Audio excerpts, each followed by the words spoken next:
نحمدہ ونصلی علی رسولہ الکریم اما بعد۔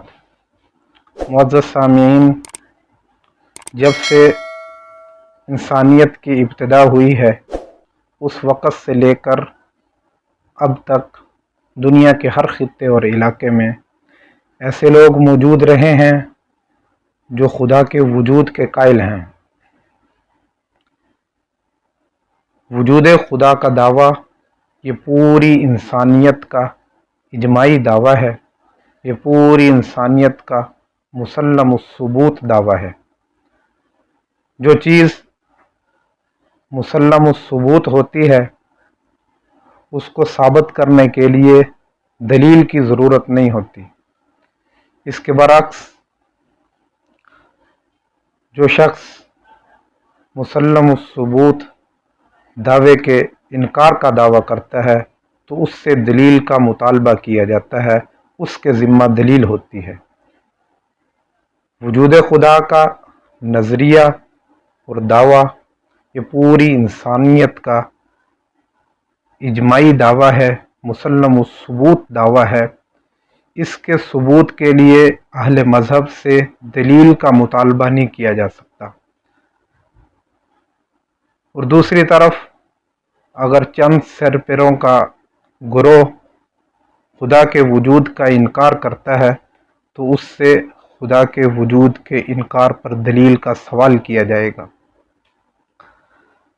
اور یہ حقیقت ہے کہ منکرین خدا کے پاس خدا کے انکار پر کوئی بھی عقلی اور قطعی دلیل نہیں ہے۔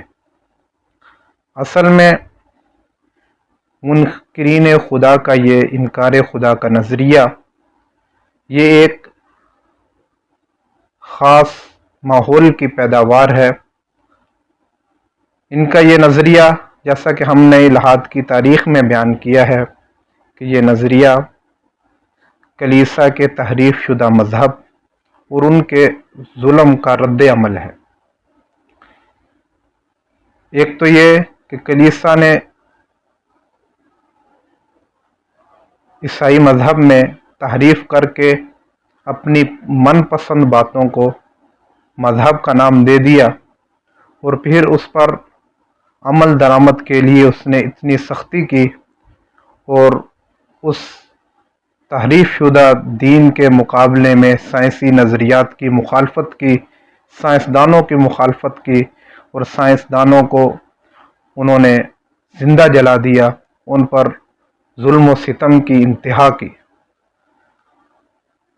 تو اس ظلم کے رد عمل کے طور پر لوگوں کے اندر مذہب کی نفرت بیٹھ چکی تھی، لوگ مذہب سے چھٹکارا حاصل کرنا چاہتے تھے، تو انہوں نے مذہب سے چھٹکارا حاصل کرنے کے لیے یہ انکار خدا کا نظریہ اپنایا کہ نہ خدا کو تسلیم کریں اور نہ ہی کسی مذہب کو تسلیم کرنا پڑے۔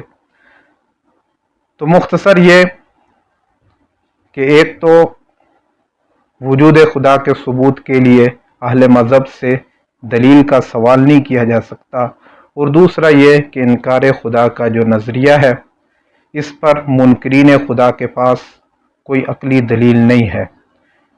ان کا یہ نظریہ چند مفروضوں پر قائم ہے جو کہ مفروضے غیر عقلی ہیں، بے عقلی باتوں پر جن کی بنیاد ہے، اور اس کے مقابلے میں اہل مذہب کے پاس خدا کے وجود کے لاکھوں دلیلیں ہیں، بے شمار دلائل ہیں۔